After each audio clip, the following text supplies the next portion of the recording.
I wonder if there's probably like something. Yeah. It's like a. Wait, could you see whatever that was on the very bottom? I'm looking at the black. Yeah. Okay, so we are going to go over the sandy bottom now. You're not going to see much of the kelp. It does prefer a rocky area where it can just anchor itself well. But keep your eyes peeled for bottom feeders. You might see some halibuts, fat rays, and stingrays nestled in the sand or cruising around down by the base of the kelp. If there's a bunch of shells in one area, that usually means there's a little octopus nearby. We have the 2 spotted octopus here, and plants, it's one of their favorite foods. When they find one, I think I see them. They're kind of moving. The shells around their front lawns, and they are very smart. They'll use the shells as armor or as shields if they're moving throughout the day. The calico bass, sheephead, and a few other carnivorous fish will try to eat them. So it's just great protection. And they will use them as doors if they're resting and don't want to be disturbed.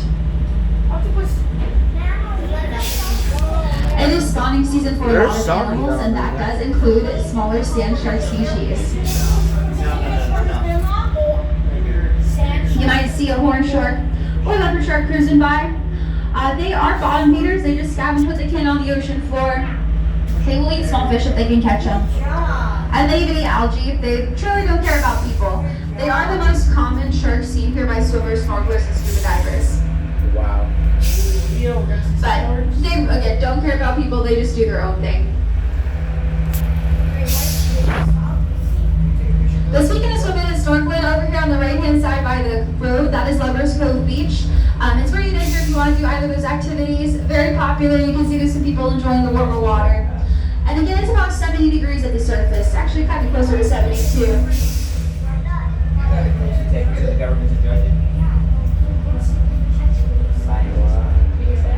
It will stay this warm until mid-fall, and then the temperature does drop again. It gets closer to around 55 degrees here in the winter. Oh, wow. Sarah, where did we come? Yeah. What time of the year was that Sunday? I don't remember. I know, it was hot. It was on the ground, right? Crazy fish. And I'm sure you have noticed the bright orange fish. Those are Garibaldi's. They are the California saltwater state fish. They have been protected since 1995. You are not able to take them, harm them. If you're caught with one in your possession, you'll get a fine of $1,500. And they have a fine and are protected because they were endangered. They were getting overfished by spear fishermen. They were using them as target practice. And then the saltwater home aquarium industry really wanted, there was a very high demand for them because people wanted them for their bright orange color. Now that it has been 31 years since they've been protected, their population has grown quite large, and it's still growing at a very steady rate, which is awesome to see.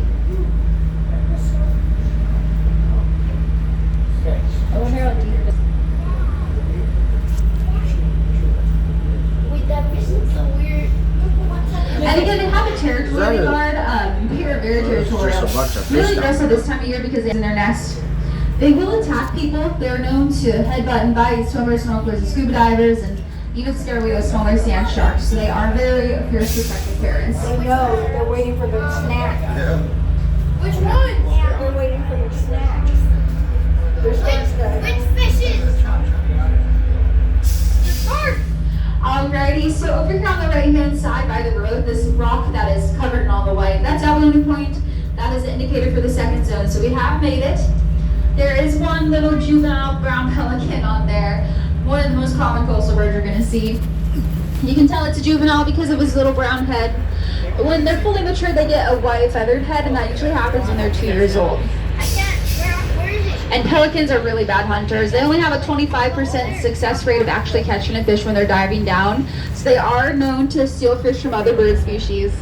Wow. But the birds hang out there quite often. Seagulls, cormorants, pelicans, they are the ones who painted it white. Other people call that Catalina snow. It just depends on who you ask. Catalina snow. But we're going to get the boat turned around, and I will start to give these guys their snack. Oh my god, we're waiting. Oh gosh, this is gonna be like a whole school duck. At this spot, we put you the half-moon perch, which are the green fish with the black spot behind your eye. We're all chasing it. You might notice They're all that they're pretty chasing for similar it. to opal eyes. They're all running after it. They aren't related to each other, just very distant cousins. Half-moon perch feed on plankton and crustaceans, and there is quite a bit of plankton at the moment. They crashed into each other. Winter temperature in the water fluctuates a lot, like it Dang. does summer. It Oh can- my it God. triggers Ow. pink blue. So very That common is to so get these many pink fish. blues in the summertime. Look at them. Like, give me the food.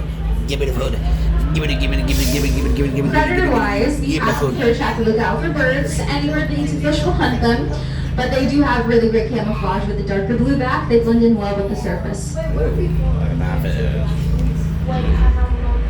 And at this feeding location, it's a bit deeper. We are closer to 40 feet deep here. The first feeding zone was 20, and that middle portion, the sandy bottom, is 10 to 15. The depth, it fluctuates quite a bit. The island itself is the very, very top of a mountain, so there's a lot of canyons, crevices, and cliffs underwater. It is very common for it to drop off quickly when you're not far from shore like we are right now. Lucas went the seaweed. Gosh. And you might have noticed that Lover's Cove Beach is really rocky and pebbly. Most of the beaches are going to be that way naturally. They have been importing sand since the 1920s for the beaches in Avalon, and we got a fresh batch around a month ago. The only naturally sandy beach here is at White's Landing further down the coast by Long Point. Oh, that one just started looking at me. What did I do? And Abalone Point got that name Hey, what's up? because there once Hi. was an Yeah, abundance we're of out abalone here. all along the California We're coastline. looking at y'all. There are 7 species in California and 100 around the world. So we have quite a few of them, but they got severely overharvested. And on top of that, there's also a chemical in the water killing them off rapidly. So with those two things going on, the 7 species here in Southern California are either endangered to critically endangered, and in Northern California, it is essentially the same story. They do have 2 species doing okay over there with their population. So they have some harvesting of them at certain times of the year. If you're caught harvesting abalone here, or just caught with one in your possession, even if someone gave you it, if you're caught with it, you will get a minimum fine of $15,000. And that price goes up just depending on how many species you have or how many you have of each species. Some of those So really just your idea to stay away from them. Not the same fish. Random fish.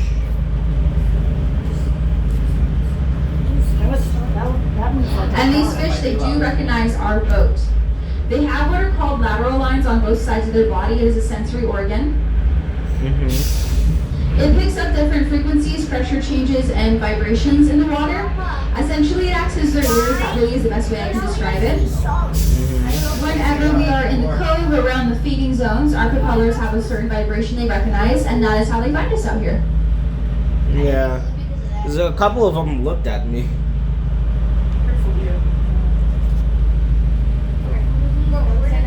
A couple of these fish actually looked at me and I was like, dang, okay, they know we up here. It's like, hey, what you doing? Alrighty, I'm gonna try to feed these guys one more time, just so that you guys can just, or I'm gonna try to do it a little bit differently. I want you guys to be able to see the colors, pattern, size. It's just a little bit better. So I will be throwing food along the sides of the boat. So if you need to move to a different spot where you'll be able to see out the window, that is totally fine. Feel free to kneel on the seats. Again, if you have to stand, just hold on to something. I know the windows at the bow are a little bit higher. I'm going to reposition the boat really quickly. There's a bit of a current pushing us. And then once I am done doing that, I will throw the food